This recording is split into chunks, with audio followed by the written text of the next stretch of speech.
여러분, 이번 주일은 추수감사절이었습니다. 지난 주일에 담임 목사님께서 세 가지 감사의 제목들을 생각해 보라고 하셔서 생각해 보았는데요. 첫째, 온 가족이 예수를 믿어 감사하고, 둘째, 건강 주심에 감사, 셋째, 감사할 수 있는 마음 주심에 감사하다고 적어 보았습니다. 여러분들도 각자의 감사의 제목들이 있겠지요? 살면서 매일 기쁘고 감사한 일만 있다면 얼마나 좋을까요? 그러나 우리는 상황과 형편에 따라 마음이 어려워지기도 하고 그러면서 하나님을 원망하기도 합니다. 형편과 상황에만 문제에 초점을 맞추느라 하나님을 잊고 삽니다. 그렇게 기쁨과 감사하는 삶을 잃어버린 채 살아갑니다. 여러분, 감사의 생활을 보면 세 종류의 믿음의 사람으로 분류할 수가 있는데요. 첫째는 아무리 좋은 일이 있어도 하나님께 감사할 줄 모르는 불신앙의 사람이요. 둘째는 좋은 일이 생길 때만 감사하는 얄팍한 신앙의 사람이요.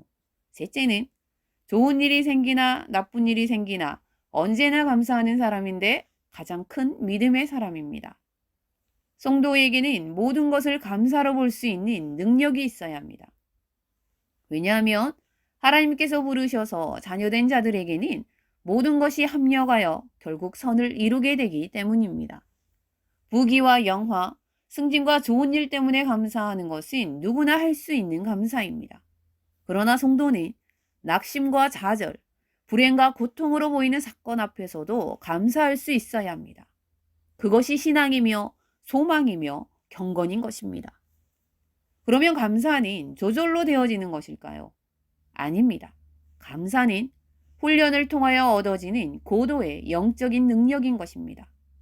훈련되지 않은 사람에 의해서는 불평, 원망, 시기, 질투와 같은 것들만 나오게 되어 있습니다. 디모데전서 4장 4절에서 5절에 보면 하나님께서 지으신 모든 것이 선함이 감사함으로 받으면 버릴 것이 없나니 하나님의 말씀과 기도로 거룩하여짐이라고 말씀하십니다.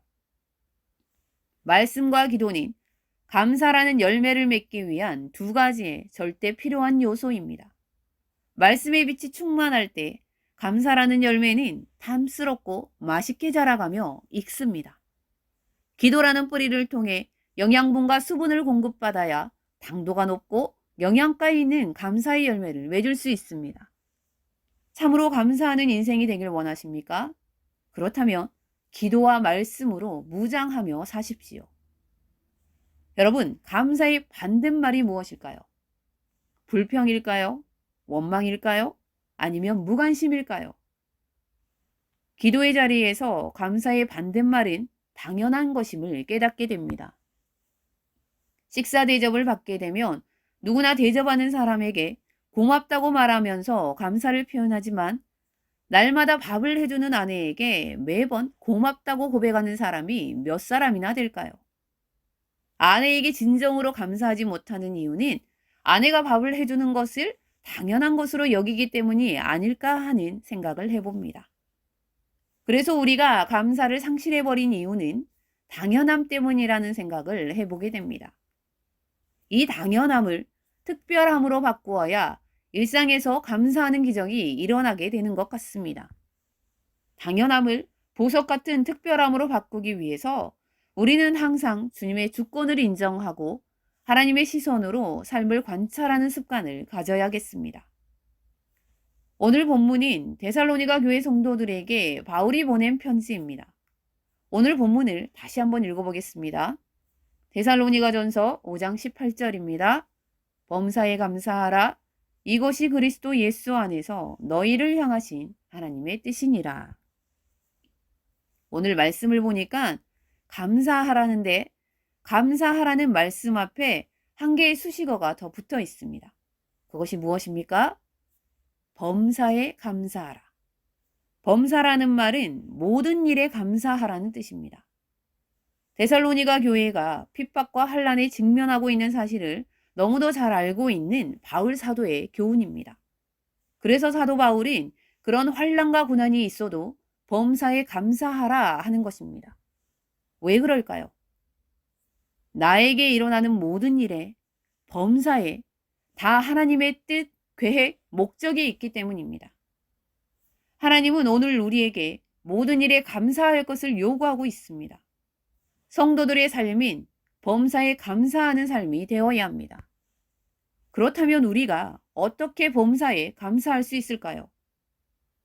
감사하라는 말에는 공감이 되지만 범사에 감사하라는 말에는 공감이 잘 되지 않습니다. 왜 그럴까요? 그것은 우리가 늘 조건에 따른 감사에 익숙해져 있어서 그렇습니다.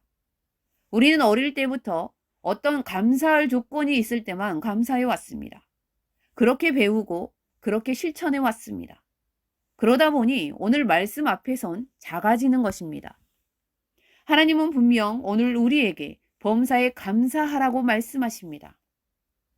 어떻게 그렇게 할 수 있을까요? 그것은 믿음으로 감사하라는 의미입니다. 우리가 범사에 감사할 수 있는 단 한 가지 이유는 바로 믿음입니다. 하나님을 향한 믿음이 있다면 우리는 범사에 감사할 수 있습니다. 우리의 마음 속에 감사가 넘치지 못하는 것은 남보다 환경과 여건이 나빠서가 아니라 믿음이 적어서라는 사실을 알아야만 합니다. 하나님께 기도하는데 감사할 수 있는 환경을 만들어 달라고 기도하기 쉽습니다. 그러나 우리는 감사할 수 있는 믿음을 달라고 기도하는 것이 복을 받는 사람의 기도입니다. 우리가 감사를 하게 되면 하나님은 영광을 받으실 것이고 하나님의 많은 축복이 넘치게 될 것입니다. 믿음이 있는 사람은 어떤 환경 속에서도 감사합니다. 비록 우리 눈에 보이기에는 감사하기 어렵다 해도 그 속에는 반드시 우리에게 주시려는 하나님의 은혜가 숨겨져 있습니다. 범사에 감사하라는 말씀은 모든 일에 하나님을 믿음으로 감사하라는 뜻입니다. 여러분, 요셉을 보십시오. 그는 참 고생을 많이 한 인생을 살았습니다. 인생 속에서 겪지 말아야 할 일들을 다 겪은 사람입니다. 요셉은 사랑하는 형제들로부터 버림받았습니다. 어린 나이에 돈에 팔려갔습니다. 노예처럼 말이죠. 그리고 요셉은 누명까지 썼습니다. 얼마나 억울한 일입니까? 하지도 않은 일을 했다고 감옥까지 갔습니다. 그러나 요셉은 그 모든 상황 속에서 그 어떤 불평도 하지 않았습니다. 그는 나중에 애굽의 총리가 되어 자신을 판 형들을 만났을 때 이렇게 고백합니다. 형님들, 나를 팔았던 일로 인해서 걱정하지 마십시오. 나를 이곳으로 보낸 분은 당신들이 아니라 하나님이십니다. 요셉이 불평할 만한 상황에서도 불평하지 않았던 이유, 외롭고 괴로운 상황 속에서도 불평하지 않고 감사할 수 있었던 이유, 그것은 하나님을 향한 절대 믿음이었습니다. 나를 이곳으로 보낸 분은 당신이 아니라 하나님이십니다. 이 고백이 있다면 오늘 우리가 범사에 감사하지 않을 이유는 없다고 저는 확신합니다. 범사에 감사하라. 모든 일에 믿음으로 감사하는 여러분이 되기를 바랍니다. 사랑하는 성도 여러분, 감사할 게 없는 것 같아도 감사를 찾으면 감사할 게 많습니다. 조건이 있는 감사라도, 비교하는 감사라도 감사할 것을 찾아서 감사하기를 힘써 보십시오. 무엇보다 상황과 형편을 따지지 않는 절대 감사 신앙으로 감사하는 습관을 만들어가면 좋겠습니다. 또 감사를 하게 되면 감사가 줄줄 나오게 됩니다. 여러분에게 일어나는 모든 일에 하나님을 향한 믿음으로 감사함에 하나님의 뜻을 깨닫는 귀하고 복된 성도님들 되시기를 주님의 이름으로 축복합니다.